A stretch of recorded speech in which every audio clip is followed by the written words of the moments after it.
Bharat Pakistan high voltage যে ম্যাচটা আছে সেটা হচ্ছে বৃষ্টির কারণে পরিত্যক্ত হতে পারে।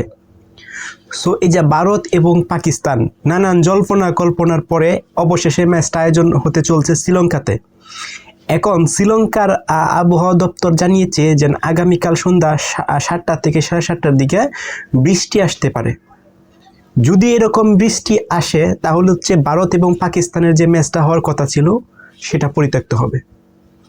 সো এই যে ভারত এবং পাকিস্তানের ম্যাচটা কিন্তু একটা হাই ভোল্টেজ ম্যাচ, অর্থাৎ বিশ্বকাপকে ঘিরে এই যে দুইটা দল প্রথমেই পাকিস্তানে অস্বীকার করছিল ভারতের সাথে খেলবে না, তারপরে পাকিস্তান আবার রাজি হয়েছে ভারতের সাথে খেলবে কিছু শর্ত সাপেক্ষে। সো সব কিছু ঠিকঠাক হওয়ার পর এখন সবচেয়ে বড় সমস্যা হচ্ছে আবহাওয়া, অর্থাৎ বৃষ্টি হওয়ার সম্ভাবনা আছে।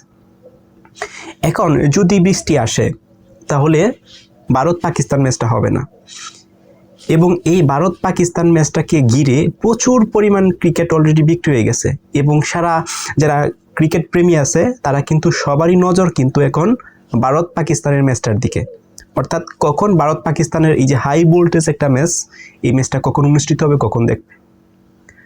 সো এই যে সবার একটা মনের আশা, এই যে সবার একটা হাই ভোল্টেজ ম্যাচ দেখার আশায় সেটার মধ্যে পানি ঢেলে দিছে বৃষ্টি।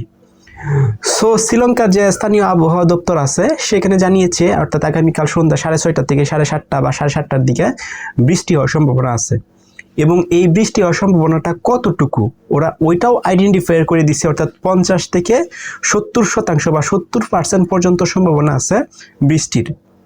সো আমরা বলতে পারতাম যদি 50%-এর নিচে সম্ভাবনা থাকতো তাহলে হয়তো বৃষ্টি আসতেও পারতো, না আসতে পারতো, বাট আবহাওয়া দপ্তর বলে দিছে 50 থেকে আপ টু 70% বৃষ্টি হওয়ার সম্ভাবনা বেশি। এখন শুধুমাত্র সময়ের দাবি, আমরা অপেক্ষা করা ছাড়া কিছুই বলতে পারবো না যে আসলেই পাকিস্তান এবং শ্রীলঙ্কার ম্যাচটা কি আসলে মাঠে গড়াবে না বৃষ্টির কাছে পরিত্যক্ত হবে। অর্থাৎ ক্রিকেট প্রেমী যারা আছে সবাই কিন্তু চাচ্ছে ম্যাচটা হওয়ার জন্য, ম্যাচটা দেখার জন্য অধীর আগ্রহ নিয়ে বসে আছে। বিশেষ করে পাকিস্তানের যে মানুষগুলো আছে তারা কিন্তু অধীর আগ্রহ নিয়ে বসে আছে, এবং ভারতের যে মানুষ আছে তারাও কিন্তু অধিক আগ্রহ নিয়ে বসে আছে ম্যাচটা দেখার জন্য। এখন যদি কোনো কারণে বা বৃষ্টির কারণে ম্যাচটা পরিত্যক্ত হয় তাহলে হচ্ছে পয়েন্টের কি হবে, তাহলে ডেফিনেটলি পয়েন্ট ভাগাভাগি হয়ে যাবে, অর্থাৎ অর্ধেক পয়েন্ট পেয়ে যাবে পাকিস্তান এবং অর্ধেক পয়েন্ট পেয়ে যাবে ভারত। সেখানে দুই দলের মধ্যে এই যে পয়েন্টটা আছে এই পয়েন্টটা কিন্তু ভাগাভাগি হয়ে যাবে। সো সবাই কিন্তু চাচ্ছে ম্যাচটা উপভোগ করার জন্য। এখন টোটালি ডিপেন্ড করতেছে শ্রীলঙ্কার আবহাওয়ার উপর। আবহাওয়া যদি নর্মাল থাকে তাহলে হচ্ছে ম্যাচটা মাঠে গড়াইবে, সেটা আমরা সবাই দেখতে পাবো। আর যদি আবহাওয়া বেশি খারাপ থাকে, বৃষ্টি থাকে, তাহলে হয়তো ম্যাচটা হবে না।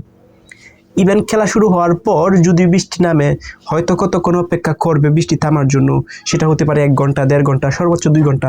এটার ভিতরে দিন বৃষ্টি থামে তাহলে হয়তো আবার মাঠটাকে রিকভারি করে খেলার উপযোগী করে আবার ম্যাচটা পুনরায় চালু হবে। But in the meantime যদি এটা টাইম দুদিন বেশি হয়ে যায়, লাইক 3 ঘন্টা 4 ঘন্টা, কিন্তু আইসিসি অপেক্ষা করবে না ম্যাচটার জন্য। সো আমরা সবাই চাই, বা যারা ক্রিকেট প্রেমিক আছেন তারা কিন্তু সবাই তাকিয়ে আছে আগামীকালকের ম্যাচটার জন্য, এই ম্যাচটা আসলেই মাঠে গড়ায় কিনা। সো আমরা সবাই চাই এই ম্যাচটা দেখার জন্য, এবং কি হয় লাস্ট পর্যন্ত সেটারই অপেক্ষা করে আছি আমরা।